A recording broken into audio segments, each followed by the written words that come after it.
Hello friends, welcome to my channel power of bulls. आज के एक और लर्निंग वीडियो में आप सभी का स्वागत है।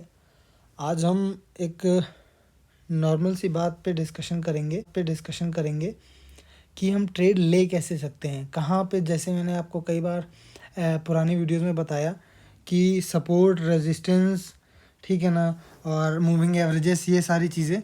बट हम ट्रेड इनिशिएट कैसे करेंगे, हम सपोर्ट और रेजिस्टेंस इन सबका यूज़ कैसे करेंगे ट्रेड लेने के लिए। तो देखिए, सिंपल, जो मैं आपको पहले बता चुका हूँ कि सपोर्ट क्या होता है, जहाँ से मार्केट रिटर्न बैक हो, गिरती हुई मार्केट, डाउन ट्रेंड में जो मार्केट आ रही है वो रिटर्न बैक हो, वो सपोर्ट होता है उसके लिए, ठीक है ना। और रेजिस्टेंस क्या होता है, जहाँ से मार्केट ऊपर, मतलब अप ट्रेंड में जाती हुई मार्केट जब डाउन ट्रेंड में कन्वर्ट हो जाए तो वो हो जाती है, मतलब रेजिस्टेंस हो जाता है, ठीक है। तो इसमें हम सिंपली ट्रेड कैसे इनिशिएट कर सकते हैं।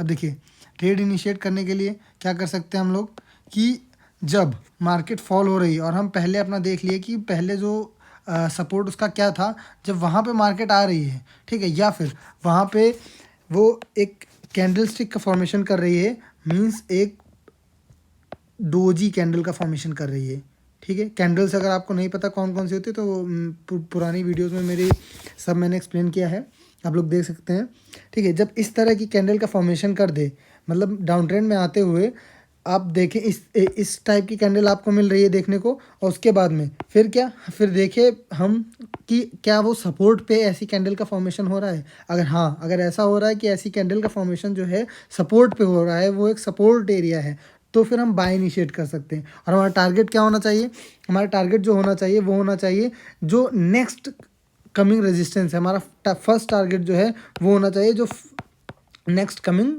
रेजिस्टेंस है, ठीक है। और अगर जो नेक्स्ट कैंडल फॉर्मेशन करती है वो अगर बुलिश कैंडल का फॉर्मेशन करती है, एक बुलिश ग्रीन कैंडल बनाती है, तो फिर हम टारगेट को अपना इंक्रीज़ कर सकते हैं, ठीक है। टारगेट हमारा फिर ये वाला जो फर्स्ट रेजिस्टेंस है उसकी जगह हम सेकंड रेजिस्टेंस को अपना टारगेट बना सकते हैं, ठीक है ना। और स्टॉप लॉस कैसे एडजस्ट करना है, अपने स्टॉप लॉस को हमेशा, पहली बात तो ट्रेल करना ज़रूर होता है। वोलेटाइल मार्केट में ट्रेल नहीं करना चाहिए वैसे, बट जो नॉर्मल मार्केट चले उसमें हम लोगों को ट्रेल करना आवश्यक हो जाता है, ठीक। अब स्टॉप लॉस कैसे रखेंगे, जैसे ये एक कैंडल का फॉर्मेशन हुआ, ठीक है ना, एक डोजी कैंडल का फॉर्मेशन हुआ, जब मार्केट फिर इसके बाद जो एक पॉजिटिव ग्रीन कैंडल बनाएगी, जब वो इस डोजी कैंडल का हाई क्रॉस करेगी ना, तब हम ट्रेड इनिशिएट कर सकते हैं, ठीक है ना। और ट्रेड इनिशिएशन के बाद में हमारा स्टॉप लॉस जो होना चाहिए वो डोजी कैंडल के ये नीचे पे होना चाहिए, ठीक। मतलब अगर अराउंड 1% नीचे, यानी कि ये अगर 100 का चल रहा है स्टॉक, ये मतलब लो 100 का है, तो 99 पे हमारा स्टॉप लॉस होना चाहिए, ओके। तो इस तरह से हम लोग ट्रेड इनिशिएट कर सकते हैं, यानी कि अगर 100 से ही अगला रेजिस्टेंस 110 का है तो हम 10 रुपीज़ ईजिली कमा सकते हैं। कोई बड़ी बात नहीं है मार्केट में पैसा कमाना, बहुत ईजी। बट हम लोगों को एक अच्छे से प्राइस एक्शन को देखना चाहिए और डिसिप्लिन मेंटेन करके रखना चाहिए, अपनी साइकोलॉजी को नहीं हटने। जैसे कि कई बार क्या होता है कि टारगेट हिट होने से पहले ही मार्केट थोड़ा रेजिस्ट करने लग जाता, वेट करने लग जाता, तो हम डर के उसको निकाल देते हैं, ठीक है। बट उसके बाद क्या हुआ, थोड़ा सा टाइम स्पेंड करने के बाद फिर मार्केट हमें टारगेट पे हिट करता है, तो हम लोग उससे शिट यार निकाल दिए और हमारा फ़ायदा हो सकता था। बट अगर नहीं निकालते तो आराम से वो टारगेट है। सिंपल देखिए, अगर मार्केट में आपने ट्रेड ले लिया है तो दो चीज़ के लिए वेट कीजिए, या तो टारगेट के लिए या तो स्टॉप लॉस के लिए, ठीक। इसके अलावा आपको कुछ नहीं पता, तभी आप एक प्रॉपर ट्रेडर बन पाएंगे, ठीक है ना। अब चार्ट्स में जैसे हम इसको समझते हैं, ठीक है। जैसे चार्ट्स में, ठीक, अब जैसे चार्ट्स में आ जाते हैं। अब ये जैसे कि एक चार्ट, ठीक है ना। अब इस चार्ट को, ये इंट्राडे 15 मिनट्स का चार्ट है, ठीक। हम इस पर डिस्कशन करते हैं। देखिए, मार्केट के लिए रेजिस्टेंस कहाँ पे था, सी, यहाँ पे मार्केट एक बार क्या हुआ, यहाँ पे मार्केट सपोर्ट ली हुई थी, ये एरिया, और उसके बाद में फिर यहाँ पे सपोर्ट ली हुई है, ठीक। मैंने आपको पहले ही बताया कि अगर मार्केट जहाँ पे सपोर्ट ले रही है और अगर उसको बार बार रीटेस्ट करती है तो इसका मतलब वो उसको तोड़ देगी, ठीक है ना। और तोड़ने के बाद फिर जो वो सपोर्ट होता है वो उसके लिए रेजिस्टेंस का काम करता है, और वैसे ही जो रेजिस्टेंस होता है वो उसके लिए सपोर्ट का काम करता है। तो अब यहाँ पे ये एक रेजिस्टेंस सपोर्ट एरिया था, ठीक है ना। अब ये यहाँ पे ब्रेक हुआ, ब्रेक होने के बाद मार्केट फॉल होने के बाद फिर ऊपर की तरफ ट्रेस बैक हुई, ट्रेस बैक होने के बाद में फिर यहीं पे रेजिस्टेंस लिया, ठीक है। रेजिस्टेंस लेने के बाद फिर मार्केट इसके नीचे ही रही। अब देखिए जैसे आज का यहाँ पे ट्रेड इनिशिएट कैसे किया जा सकता था, ठीक। ये जो एरिया है, ये एरिया आपका हो गया रेजिस्टेंस। तो जब मार्केट इस एरिया पे आके जब वो इस तरह की मतलब होल्ड करने लगी, या फिर होल्ड, मोस्टली क्या होता है होल्ड नहीं करती है मार्केट, ठीक है। अगर बुलिशनेस होती है तो होल्ड करता है, बट होल्ड अगर कर रहा है तो फिर क्या करना चाहिए, अगर इस तरह पे जैसे यहाँ पे ये मार्केट होल्ड कर रही है तब क्या करना चाहिए, तो हम लोगों को वेट करना चाहिए, ठीक है। ये एरिया मतलब कुछ क्वांटिटी में, हाफ क्वांटिटी में आप ट्रेड ले सकते हैं, ठीक है। अब ये एरिया में मार्केट फंसी हुई थी, अब हम लोग हाफ क्वांटिटी में इसको हम यहाँ पे सेल कर दिए, ठीक है। हाफ क्वांटिटी में सेल, एसएल हमारा कहाँ हो गया, एसएल सॉरी यहाँ पे ये हमारा अराउंड उसके थोड़ा सा नीचे ये हमारा एसएल हो जाएगा, ठीक। ये एसएल हो गया। अब क्या किए, मतलब सॉरी आप सेल कर सकते हैं, सॉरी मैं गलत बता गया। तो जैसे सेल किए उसके बाद में एसएल कहाँ होगा, जो हाई है, ठीक, जो हाई है इसका वो उसका एसएल हो जाएगा, ये हाई है, ठीक है। अब यहाँ पे जैसे इस हाई को उसने तोड़ दिया, मतलब सॉरी एक सेकेंड, हाँ जैसे मैंने आपको बोला है कि जो उसका हाई है उसके थोड़ा सा ऊपर, तो देखिए अगर ये यहाँ पे वोलेटिलिटी थी तो उसकी वजह से यहाँ पे एसएल हिट हो जाता, अगर आप वहीं पे लगाते तो एसएल हिट हो जाता। आप थोड़ा सा अगर इससे थोड़ा सा ऊपर लगाते तो हो सकता है आपका एसएल नहीं हिट होता, ठीक है। तो अगर लगा हिट हो गया तो आप री एंट्री भी कर सकते हैं। इतनी बड़ी रेड कैंडल बनाई, इसका मतलब कि ये सेलिंग के साइड आ रहा है, तो हम फिर से री एंट्री कर सकते हैं। यहाँ पे वोलेटिलिटी की वजह से एसएल हिट हो गया, कोई बात नहीं, ठीक। उसके बाद में ये हमारा हो गया ट्रेड। फिर उसके बाद जब यहाँ से ये इस एरिया से, इस रेंज से निकलेगी ना मार्केट, तब हम फुल क्वांटिटी में, यानी कि अगर ये एरिया से यहाँ पे क्रॉस हुई, हम फुल क्वांटिटी में इसको सेल कर दिए, ठीक है।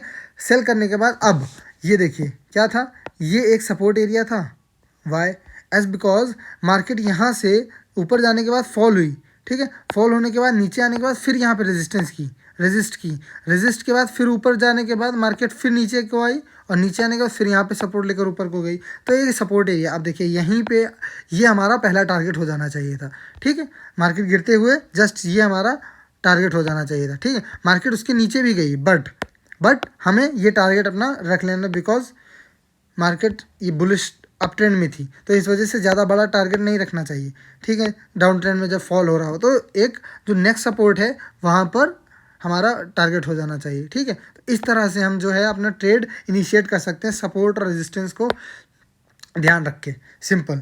अब ऐसे ही कोई और भी हम ट्रेड स्टॉक देख सकते हैं। सारे स्टॉक्स में सिंपली आप नॉर्मली ऐसे ही ट्रेड्स ले सकते हैं, कोई घबराने वाली बात या कोई इसमें बहुत बड़ा लॉजिक नहीं होता। सिंपल देखिए सपोर्ट और रेजिस्टेंस कहाँ है और आप ट्रेड इनिशिएट कर सकते हैं। अब जैसे यहाँ पे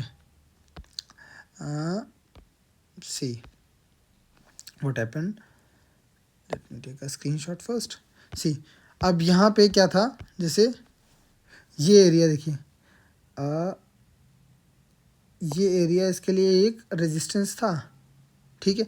क्यों, क्योंकि यहाँ पे मार्केट होल्ड कर रही थी, यहाँ से ना मार्केट ऊपर जा पा रही थी ना नीचे आ पा रही थी, तो यानी कि ये एक सपोर्ट था, ये इसके लिए रेजिस्टेंस था। अब ये रेजिस्टेंस था तो जब मार्केट इसके ऊपर चली गई तो ये उसके लिए क्या हो जाएगा, सपोर्ट हो जाएगा। अब सपोर्ट हुआ, मार्केट यहाँ से फॉल की, फॉल करने के बाद जब ये ग्रीन कैंडल का फॉर्मेशन करना स्टार्ट की, हम ट्रेड इनिशिएट कर सकते, सिंपल, ठीक है।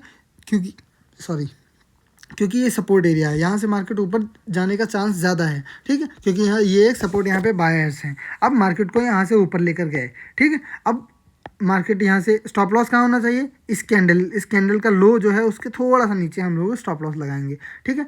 अब टारगेट पहला ये एक रेजिस्टेंस है, क्योंकि मार्केट यहाँ से फॉल हुई, तो सबसे पहले अगर यहीं पे आपको टारगेट इतना सा मिल जा रहा है तो अगर सेटिस्फाइड, बिकॉज ये बहुत बड़ी कैंडल बनी है, तो ये आपका टारगेट ही अराउंड 1:3 के अराउंड हो जाएगा। ये टारगेट इतनी कैंडल में ही आपको अच्छा प्रॉफिट मिल जाएगा, और उसके बाद मार्केट ऊपर भी गई, यहाँ तक गई है, बट हमारा टारगेट जो है इस रेंज में ख़त्म हो जाना, मतलब प्रॉफिट बुक कर लेना चाहिए हम लोग को, ये जो एरिया है, ठीक है, ये एरिया में। तो इस तरह से हम लोग सिंपली ट्रेड ले सकते हैं, ठीक।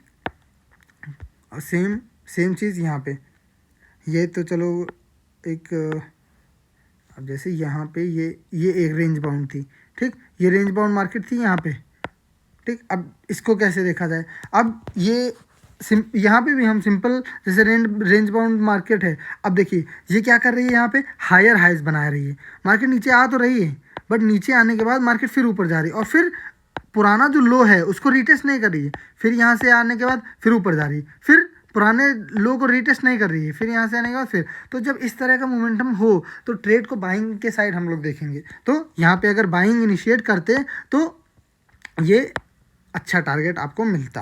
तो ये जो है, ये जो मैंने अभी ये बताया इस तरह का, ये प्राइस एक्शन, तो प्राइस एक्शन की वीडियो भी मैं बता चुका हूँ आपको, कैसे अगर मार्केट इस तरह से मोमेंटम कर रही है, ठीक है, और अगर ये एक रेंज में भी है तब भी इसका मतलब है कि बायर्स अकुमुलेट हो रहे हैं, सेलर्स हैं यहाँ पे, बट मार्केट को नीचे नहीं ले जा पा रहे हैं, ठीक है ना। तो इस तरह से भी हम इसमें ट्रेड इनिशिएट कर सकते हैं।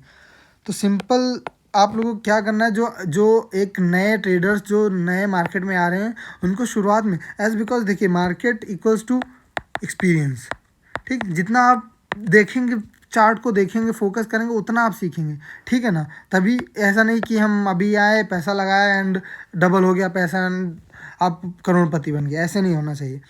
एक टाइम दीजिए मार्केट को, ठीक है ना, टाइम देंगे तभी आपको सक्सेस मिलेगा मार्केट में। तो शुरुआत जो ट्रेडर करने आ रहे हैं तो सिंपल वो शुरुआत हज़ार रुपये से, क्योंकि अभी भी 4x मार्जिन मिल रहा है सारे ब्रोकर्स पे, ठीक है। तो आप 1000 लेके आप नॉर्मल ट्रेड करके 100 और 200 इतना पैसा बना सकते हैं पर डे के हिसाब से, और मे बी ऐसे लेट कराएंगे 50 100 जो भी है। अब 1000 रुपये कोई बड़ा कॉस्ट नहीं हो गया मार्केट को सीखने के लिए, देने के लिए, ठीक है ना। तो आप ऐसे करके ये नॉर्मल सपोर्ट और रेजिस्टेंस को बस ट्रेड करो और कुछ नहीं ट्रेड करो शुरुआत में। महीने 2 महीने ऐसे ट्रेड करने के बाद में देखो you will be in profit. अगर आप सही से अपने डिसिप्लिन मेंटेन करो तो आप प्रॉफिट में होंगे, I assure you about that, ठीक है ना। तो सिंपली ऐसे ट्रेड लेके सीखिए, उसके बाद में फिर नेक्स्ट ऑप्शंस में तब जाइए। उसके बाद कई लोग ऑप्शंस देखते हैं कि भाई बताते हैं कि देखो भाई मेरा इतना पैसा डबल हो गया, मैंने इतना लगाया उतना हो गया, ये सब चक्करों में ना पड़े, ठीक है। वेट करें, ऑप्शंस में भी आप सीखेंगे अच्छे से, बट पहले आप चार्ट रीड करना तो सीखें कि कौन सा प्राइस एक्शन अप ट्रेंड में है, कौन सा डाउन ट्रेंड में है, ये सब कैसे सीखेंगे, ये सब आप एक्सपीरियंस लेंगे जब मार्केट में ट्रेड लेंगे, ठीक है। और इंट्राडे आप ट्रेड करिए, नॉर्मल ट्रेड करिए और आप अच्छा प्रॉफिट बनाएंगे। I wish you a good luck, okay. और बाकी और कुछ भी आगे भी वीडियो आती रहेंगी। Thank you.